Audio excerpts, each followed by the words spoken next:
Suika, despite being all alone in this stone world, steels herself to gather all the petrified comrades in one place. While searching for Francis and the others, she encounters Stanley's squad. She then approaches Francis and the others. Suika acts out how they would greet her, but Suika's heart sinks. Not that that'll happen. Even while dragging Ginro's statue, she admits out loud, "I'm lonely. I miss you guys."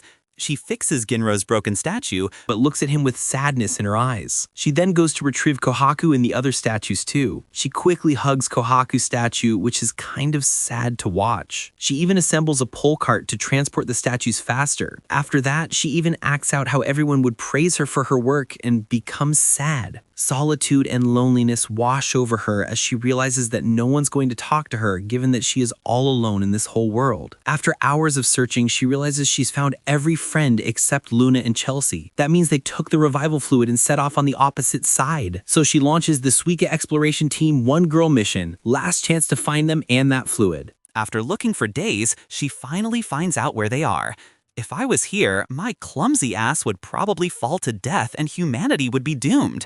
She finds Luna and Chelsea, but no revival fluid. In other words, there is no revival fluid left. As a result, sadness washes over her as she realizes that she will die alone. However, even after all hope is lost, Suika doesn't give up. After losing all hope, she clings onto Kohaku's leg. Bro, are you trying to make me cry or something? Still, she continues with her life, and one-sided talking with her friends keeps her going. Upon discovering the revival fluids recipe on Senku's statue, she becomes emotional at the thought of seeing her friends once again. But looking at Senku's statue, she gets hope that she will be able to pull it off even if it may seem impossible now. Although she can read everything, the instructions are too complicated to understand. Despite the setbacks, she tries one of the methods from the paper.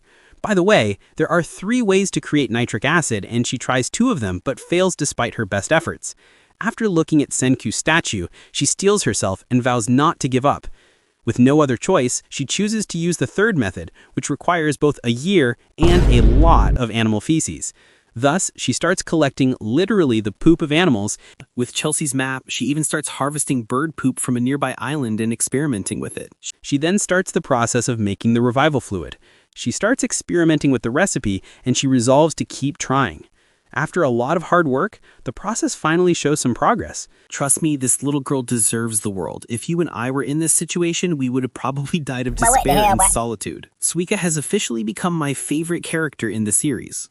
However, a sudden rain washes away all the work she has done, forcing her to start all over again. Even then, she doesn't give up and continues to work diligently.